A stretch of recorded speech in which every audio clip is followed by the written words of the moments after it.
Is everything illegal in America today? You have no idea what you're up against. This could happen to you. My last Fox News special tried to keep up with the thousands of pages of new rules that America adds every week. Rules that make doing this illegal. When are you selling lemonade? I shouldn't have sold it to you. I have to get it back. Silly law. America has rules that limit what food you can sell.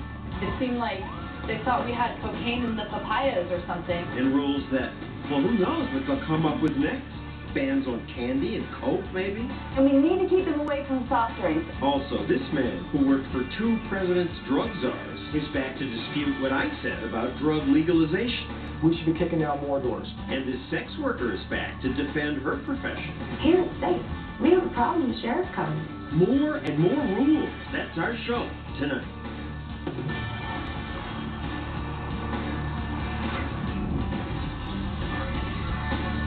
And now, John Stossel.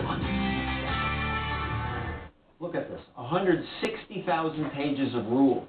That's how many the feds alone have passed. Local governments have added more. Some of the rules are stupid. Some contradict each other. But they keep passing new ones.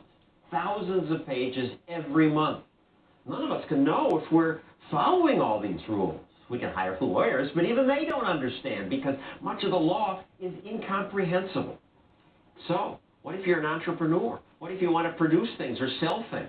You have to try to figure out those rules, but it's not easy, even for something as simple as a lemonade stand. When I opened one, the government said I had to take a 15-hour food protection class. It includes information about the puffer fish and barracuda and bicycle safety. To sell lemonade? I didn't want to spend the months it would take to go through all that, so my Fox lawyers said I could do it if I didn't let people drink the lemonade, and I gave everyone their money back. Because of the incomprehensible rules, lots of people say, the heck with it. They give up altogether, go underground, break the rules. Americans now have to, says the author of the book. Technically, that's illegal. And she's Ann Sattley. She's a stay-at-home mom from Indiana who tries to follow the law but says it's not possible. And Fox business anchor David Asman is here to share what he's learned about the unintended consequences of all these well-intended rules. So, Ann, you first. You say it's not possible to obey the rules? No, and I would know because I actually read all of this. This is my city's municipal code. This little town of Marion. So they've added all this plus all these 160,000 pages of federal rules. Yes, correct. And this is no different than most other towns that you will encounter. And so what did you find? Well, I found that the regular person is not obeying the law the way that they think they are. There was a guy fined for giving rides to potential drunk drivers, trying to be a good Samaritan.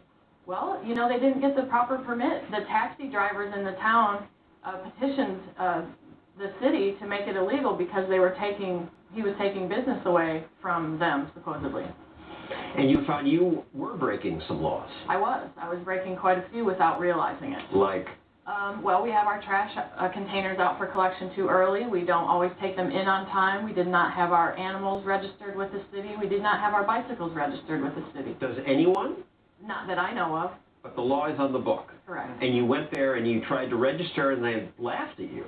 Well, we were able to register our pets, but we were not able to register bicycles.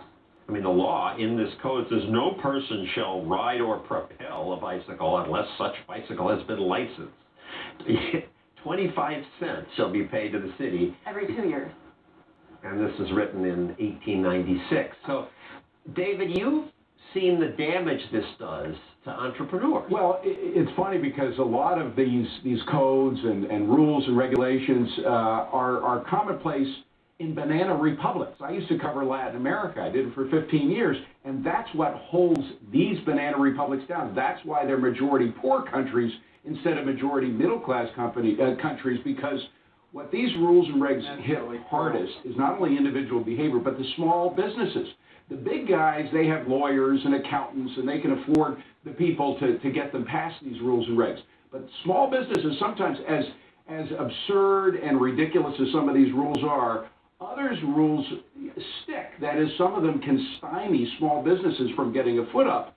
and they literally go out of business as a result. So in banana republics, the very rich have lawyers or they bribe the politicians. That's right. But the middle class, the small guys, they don't try, or they have to sneak and go underground, and that keeps Latin America poor, and we're becoming more like We that. are becoming more like that, and every time nowadays when there are efforts to try to make life easier for small and mid-sized businesses, for instance, there's something called crowdfunding. Have you ever heard of crowdfunding? I have. This is on the internet. You say, I got a new idea, I just want to invest. Exactly. Well, it's illegal. It has been illegal because of rules that existed from the 1930s. Well, a lot of people in the House, in the Congress, realized that was silly because right now small businesses need credit. Well, the Senate has ladled this thing down with so many new rules and regs.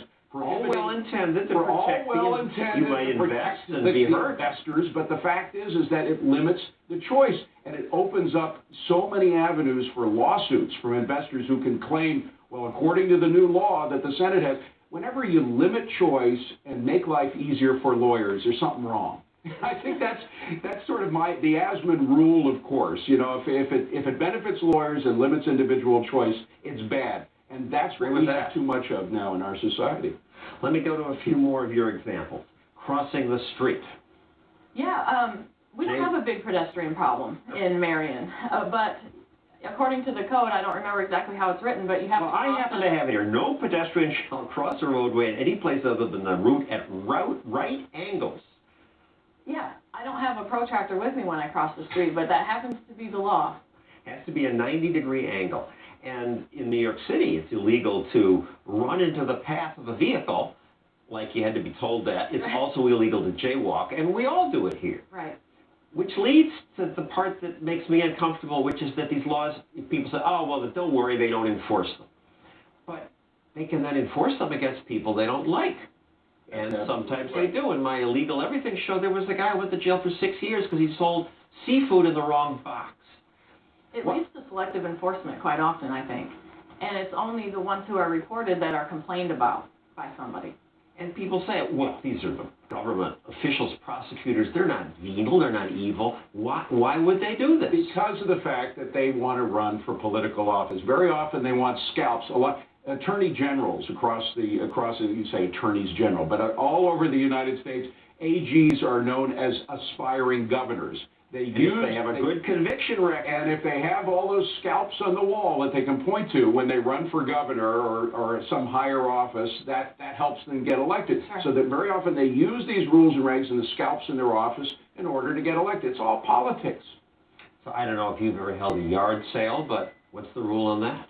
Well, across the country there are different rules. In my town, you can't have more than 2 yard sales a year. Some places you have to register them. Well, we're looking at this picture here. This is a federal rule that says you cannot have a yard sale unless you've checked with the Consumer Product Safety Commission that you're not going to sell anything that's been recalled. And you would not believe the number of items that are recalled, and I guarantee nobody does this. But it is against the law to not cross-check with the Consumer Product Safety Commission database of recalled items. Now, I understand you, being a criminal, have burned garbage in your yard. No, I don't burn garbage. I burn yard waste. Yard waste, yes, okay. It is illegal to burn garbage, but in my town you can burn yard waste and paper. If it's in the proper container and it's covered by the proper mesh covering. So you try to get the proper mesh covering. Proper mesh cover, yes. First of all, I have never seen one of these, so I was very curious about this, and I had my doubts whether I would be able to obtain one or not. And you can see the picture there. I've got a cover. Proper container, and then you finally found a hardware store that will sell you the cover, and it turns out to be twice as big of opening as the legal requirement. You know, this is an extraordinary thing. Eventually, when you have so many rules and regulations, you see this in Latin America all the time, one law will contradict another law that is still in place. So how can you have rule of law when one law contradicts another? I mean, it not only undermines the whole financial and economic system, but it undermines the rule of law itself. And yet, they don't get rid of some of these. They just keep adding to them. None go away. Thank you, Ann Sattler and David Asman. Up next,